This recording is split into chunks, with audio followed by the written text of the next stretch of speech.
Shalom Bapak Ibu dan Saudara yang diberkati oleh Tuhan. Salam bahagia, salam sehat, salam sejahtera untuk kita semua. Pada kesempatan ini kita mau mengajak, saya sebagai salah satu Kahalkid mentor, mau mengajak Bapak Ibu dan Saudara untuk berjalan di tahun 2022 ini sesuai tema dari gereja GKP Kahal di tahun 2022 ini, Come to Serve, datang untuk melayani.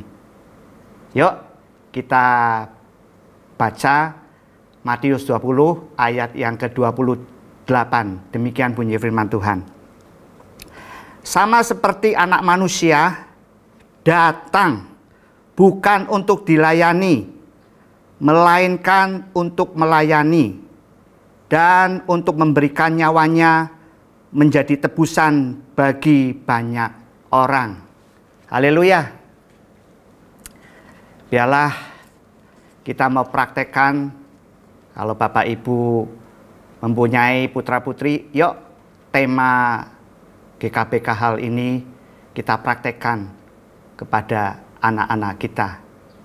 Come to serve, datang untuk melayani seperti Tuhan Yesus. Ada 3 kata yang ingin saya sampaikan. Kata yang pertama, datang. Ya, sekali lagi datang.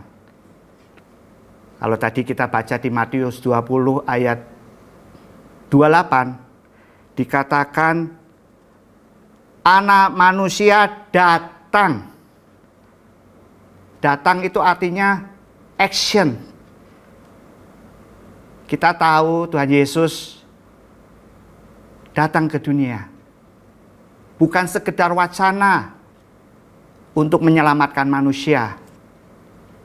Kalau wacana, Tuhan Yesus tetap ada di sorga. Dia hanya memberi perintah dan manusia harus datang kepadanya. Bukan. Tuhan Yesus, inilah kehebatan Tuhan Yesus yang saya banggakan. Dia Allah yang datang kepada manusia. Sekali lagi, Allah yang datang kepada manusia. Karena Tuhan Yesus sadar bahwa manusia tidak dapat dengan kemampuan kemanusiaannya menyelamatkan dirinya, mencapai hidup kekal, tidak ada, tidak dapat. Sehingga Tuhan Yesus mau mengosongkan dirinya menjadi manusia 100%, tetapi manusia yang kudus, yang tidak dapat berdosa, sehingga dia dapat menyelamatkan manusia. Sekali lagi, dia datang. Coba bayangkan, kalau kepercayaan kita mengajarkan manusia harus datang kepada Allah, pasti akan gagal Bapak Ibu. Karena tidak ada seorang manusia pun yang dapat melakukan seluruh kitab-kitab suci. Manusia dapat terselamatkan karena ada Allah yang datang. Haleluya. Haleluya. Puji Tuhan. Tuhan Yesus telah memberi contoh kepada kita. Dia datang. Kalau pada kesempatan ini kita mau menteladani seperti Tuhan Yesus, kita belajar teladan Tuhan Yesus. Dia datang. Dia menyediakan waktunya berkomunikasi dengan orang-orang, dengan murid-murid yang dia temui. Dan kalau tadi saya pembuka katakan, biarlah tema Come to Serve, datang untuk melayani, kita praktekkan untuk putra-putri Bapak Ibu semua. Ayo, kita sediakan waktu, investasikan waktu Bapak Ibu untuk putra-putri Bapak Ibu semua miliki quality time, waktu yang berharga. Saya tahu Bapak Ibu orang-orang yang sibuk, tapi saya percaya Bapak Ibu dapat memberikan quality time, waktu yang berkualitas bagi Bapak Ibu semua. Jangan sampai ada satu kisah, seorang anak bertanya kepada orang tuanya, "Pak, Bapak digaji sehari berapa, Pak?" Papa menyebutkan satu angka dan dia ngomong, "Papa digaji sekian dan satu hari bekerja 10 jam." Oh, terus anaknya berkata lagi, "Berarti 1 jam sekian ya, Pak?" "Iya betul. Gimana, Nak?" Nah, singkat cerita, setelah komunikasi tersebut, anaknya mengumpulkan uang yang disediakan untuk dia sehari-hari, dia kumpulkan. Uang jajannya dia kumpulkan. Sampai terkumpul jumlah tertentu.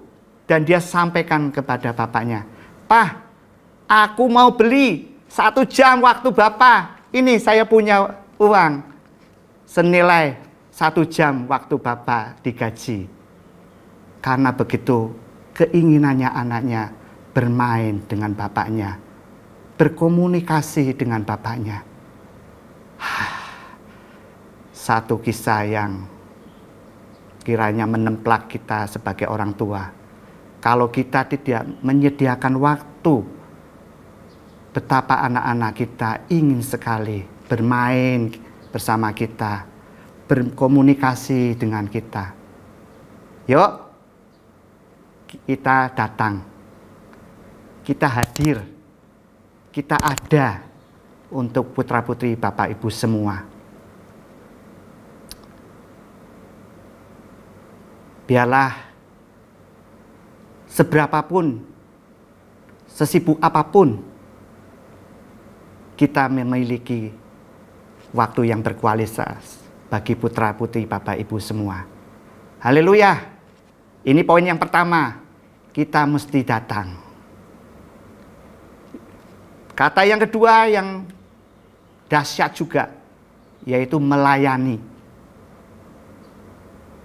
Kata yang pertama tadi, datang, itu perlu dilakukan. Kalau itu tidak dilakukan, maka kata yang kedua pun tidak akan terjadi, Bapak Ibu. Kalau Bapak Ibu tidak datang, Tuhan Yesus tidak datang ke dunia, Dia tidak dapat melayani, tidak dapat menjadi tebusan. Demikian juga kita mau belajar hal ini. Yuk kita belajar lebih lanjut tentang melayani ini.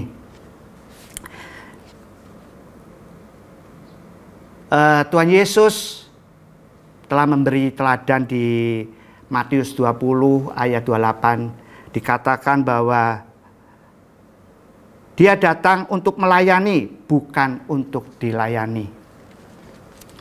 Saya yakin Bapak Ibu telah melayani putra, putri, Bapak Ibu semua, melayani jasmani. Betul kan? Memberi makan. Terus apa lagi ya? Ya perkara-perkara jasmani. Tapi kali ini saya mau mengingatkan, ayo kita melangkah melayani rohani putra-putri Bapak Ibu semua.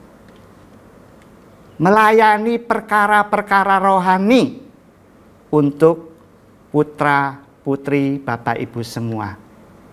Dan saya mau katakan, pengajar rohani terbaik bagi putra-putri Bapak Ibu sekalian adalah Bapak Ibu sendiri. Haleluya.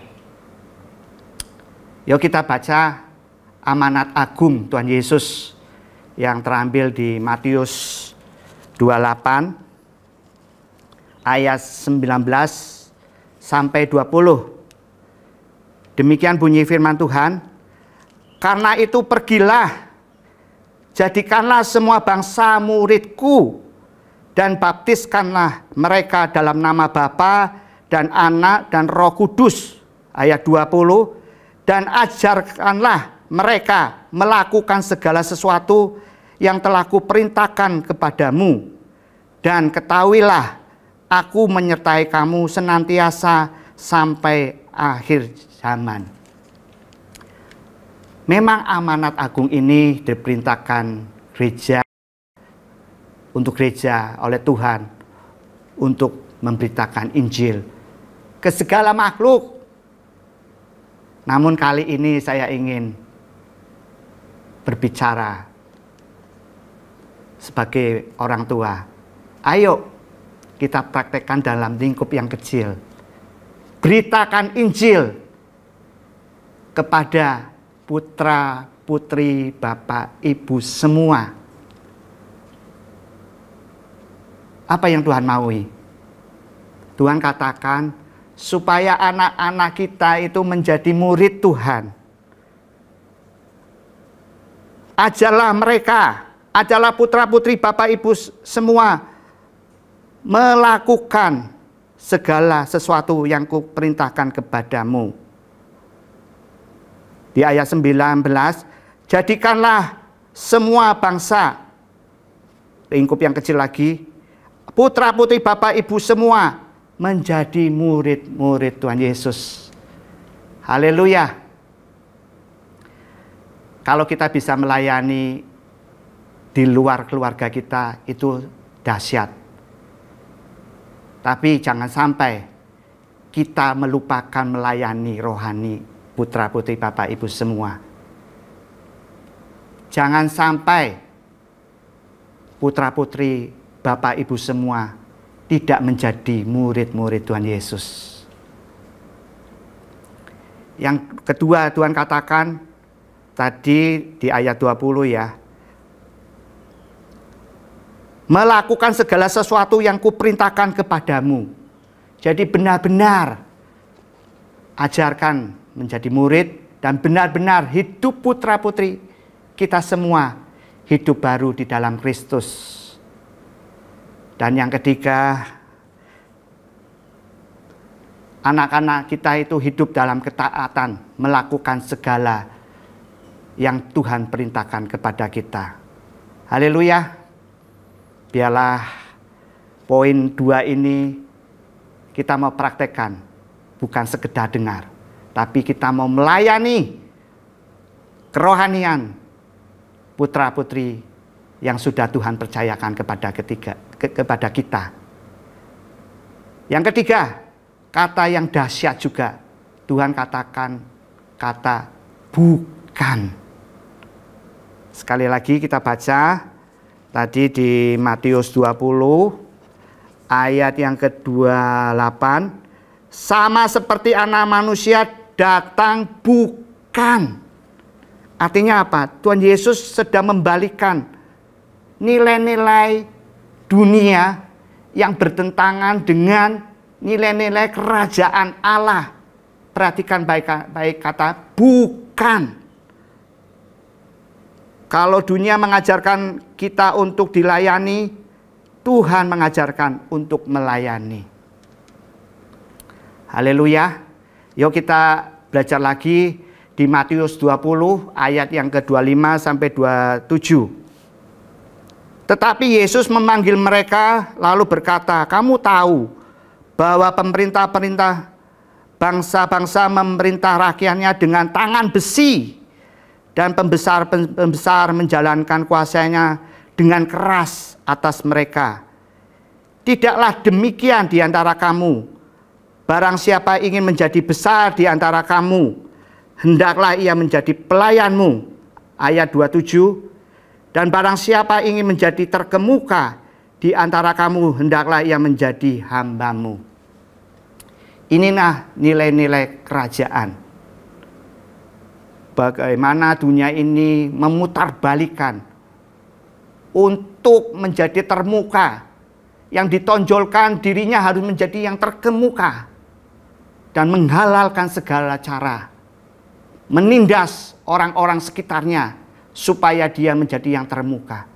Tapi nilai-nilai kerajaan tidak demikian. Mari kita ajarkan nilai-nilai kerajaan. Karena dunia ini banyak nilai-nilai yang tidak sesuai dengan nilai-nilai kerajaan. Bukankah kita dengar nilai-nilai tentang LGBT, penyimpangan seksual? Bapak Ibu, biarlah kita mau kemukakan nilai-nilai itu, nilai-nilai kerajaan itu, supaya LGBT itu tidak ada dalam kehidupan putra-putri Bapak Ibu semua. Nilai-nilai pergaulan. Ya, pergaulan yang buruk yang dapat merusak kebiasaan yang baik. Banyak pergaulan-pergaulan buruk. Merokok, tato, pornografi. Ini nilai-nilai pergaulan yang buruk. Di masa pandemi ini, Bapak Ibu telah menjalankan prokes untuk kesehatan supaya kita itu terpelihara. Jangan sampai kena virus. Ayo kita ajarkan juga putra-putri kita itu prokes rohani supaya nilai-nilai dunia pergaulan yang buruk itu jangan sampai masuk dalam kehidupan anak-anak kita. Dunia ini di masa anak-anak sampai remaja mengajarkan lifestyle, gaya hidup, foya-foya, egois. Ayo, kita sebagai gereja, kita sebagai orang tua, mau mengajarkan hal-hal yang baik. Kalau kita lihat di dunia ini kita berbicara sebagai gereja. Bukankah dunia ini banyak mengajarkan, banyak perseteruan di mana-mana, banyak kekerasan di mana-mana, berusaha mencari uang dengan kekerasan, dengan menipu, dan ada dogma-dogma yang sangat tidak berkasih Tuhan, yaitu membunuh adalah halal. Ini sangat bertentangan dengan nilai-nilai kerajaan, Bapak Ibu. Ayo kita berdoa bagi dunia yang sedang sakit ini. Kita jungkir balikan nilai-nilai dunia yang tidak benar ini dengan kebenaran firman Tuhan. Haleluya. Biarlah kehadiran Bapak Ibu yang melayani bagi anak-anak kita semua menjadi berkat, dan kehadiran kita sebagai orang-orang percaya yang mau datang melayani dan mengajarkan nilai-nilai kebenaran, menjungkir balikan yang bukan nilai-nilai kerajaan ini, sehingga mereka boleh dapat terwahyukan kebenaran-kebenaran dari Yesus Kristus Tuhan. Haleluya. Tuhan Yesus memberkati kita semua.